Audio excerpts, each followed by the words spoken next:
به مادر البته دشوار است. شخصا خودم مادری سال نمیکنم. مهره که اوچه میتونه در دنیا هیچ که جدا میتونه گنج به بها مادر. مادری که حضور همین تولد کرده پرتوفتگی هم گنده کردن نمیخواد. اما کدامش یافتیم نه که آنها به گردن نگرفتن با درد یتیم کل میفهمد. بی‌مهری و بی‌مادری چند سال پیش سهراب را به خانه کودکان شهر ترسانزاده آورد. این نبرد ضمن صحبت به ما ابراز داشت که مثل دیگر کودکان پرورشگاه آرزوی زندگی در خانواده خود و در کنار مادر را دارد. اما افسوس که همه این نیت‌ها را تنها در خیال تصور می‌کنند. به مادر البته دشوار است. بابا مهر اوچه دیگر مهره که اوچه میتونه در دنیا هیچ که جدا میتونه گنج به بها مادر. و مادر ما شخصا خودم مادری سال نمیکنم. برای میخواستم که همون پدر و مادرها بسیارتر فرزند و مهر مانند محتاج مردم نکنن. هرچند که اثر اینا اصلاح میکنه مهربانی میکنیم جوش میبیاد چنون هم یک رحم میپاین که دل جگر آدم میرزد. تنهای دشوار است که در اینجا دوست برادر هست که رنگ مونند ما بسیار که در اینجا اگر درد یتیم کل میفهمه درد همه یک خیلی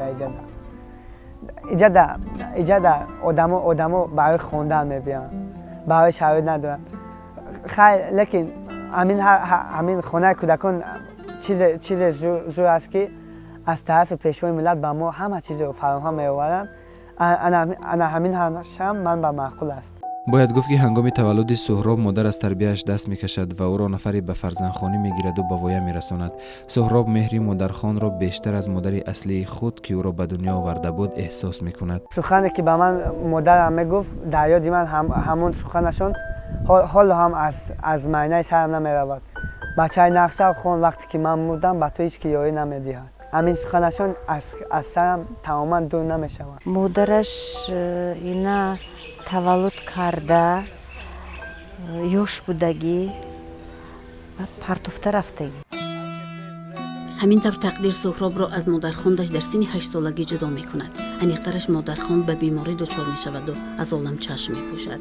سهراب خردسال در چارسوی زندگی تنها میماند و بالاخره او را به خانه کودکان میارند. در 6 ماه باید به بیمارخانه خوب میکردم. من در خانه تنها بودم. برای همین هم به خانه کودکان آوردم. پدرم باشد با 4 برادر و یک اپم به صدمه دچار شدن هلاک شدن وفات کردن. از سبب همین هم من به خانه کودکان آوردم. در همین خانه کودکان طول چند سال باشد ایستادم. من خیلی هم بسیار مادران بسیار دارم. بغض از مادر خودم. در مکتب مادر دارم. در اینجا 3 4 5 6 تا مادر دارم. کدام آنها را گویم همه اشون به مثل مادرم.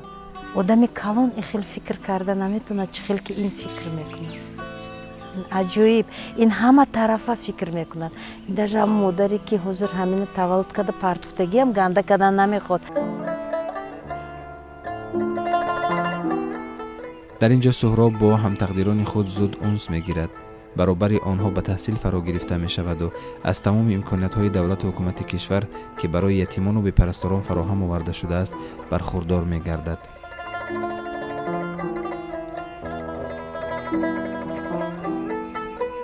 در اینجا دوست یافتم، برادر یافتم، خواهر یافتم، اپا یافتم، استاد یافتم، مادر دو یافتم، مکتب یافتم، علم و تعلیم یافتم. فقط آیندهش فکر میکند که مقصد در آینده چی میشده باشم، کی منو دستگیری میکرده باشم. اینا بردیم پدر و مادرش نبود، یک امش کدامش یافتیم نه که آنها به گردن نگرفتن با آورنده اینجا پرتفتن. اون محل میدیدید تمام مادرها باشد اگر ممکن سنگ باشد میکفید. به قول کارمندان مکتب اینترنت مادری اصلی او یک مرتبه به عیادت آمده بود و او را مدتی همراه خود برد.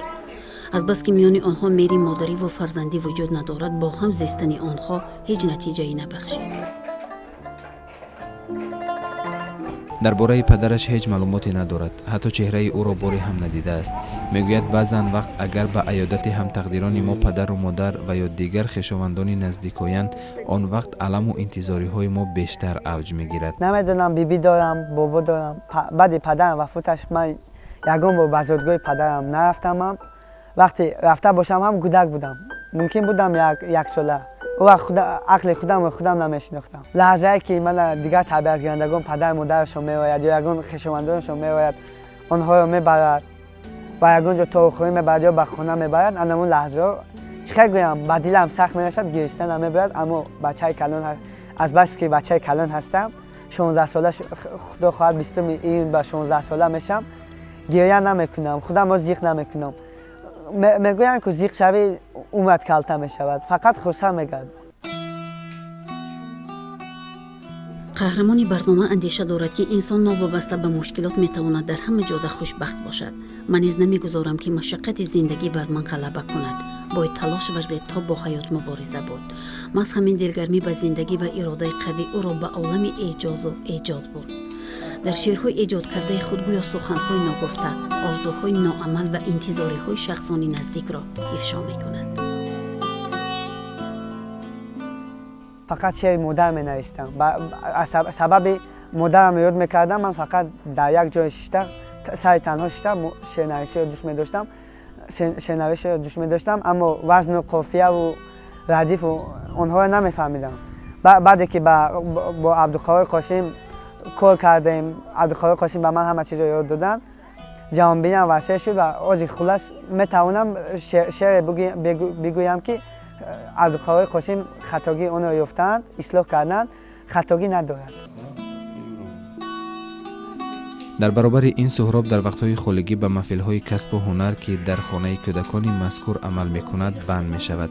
شوق و رغبت او به محفل شاهمادبازی زیاد است و با دوستانش در اینجا تمرین می‌کند. وقتی جیغ شدن هم نمی‌یابیم، بازی می‌کنیم، با ورزش مشغول می‌شویم. محفل‌ها داریم، به مثال محفل کامپیوتری، شعرنویسی، ادبیات، محفل کتابخانه. خلاص وقتی جیغ شدن هم نیست. در این پرورشگاه کودکانی کم نیستند که چهره مادری اصلی خود را باری ندیده و شاید هرگز نمی‌بینند. ما گفتی کارمندان والدان این اطفال زنده و سالمند و با سبب‌های مختلف از فرزندانشان دست کشیدند. این کودکان و نورسان در سیمای هر یک نفر پدر و مادر خود را می‌جویند. اگرچه دور از آغوش والدین به وای می‌رسند، حتی اکثریت راه رفتن و سخن گفتن را به مثل سهراب در پرورشگاه می‌آموزند. مامادایه‌ها نیز می‌گویند کودکان بیشتر از همه واژه‌های مادر و یا آچه را استفاده می‌برند. همیشه در یاد و در انتظار مادر خود هستند. فرزند در دنیا که آوریم باید و یا هر یک رفتارش، هر یک راهی راست بردن یا راهی یک چیزی وای بردن خیلی پدر مادرشون چیزشون بس بینه. مثال آدیم هون فرزند خودمون وقت نمی‌یابیم نه که بسیارتر مهربان همینو می‌تیم که اینا محتاج مایم. درد خود من بیان کردن نمیخوام، برای که هر یک درد خود من گام میزنم، اونجا هر یک دردی من دل من زخمی میکنه. من درد خود من گفتن معقول نیست. من در همین میفوراکی فقط شد خواستن گردم، سربلند باشم، در پیش هیچ کی سرخم نشم. این حرکت میکنم، سرم خم نمیکنم. سر خمش همشه نمیبره که اگر گناه نکنم، اگر در همه جا حق باشم، سرم هیچ وقت خم نمیشه.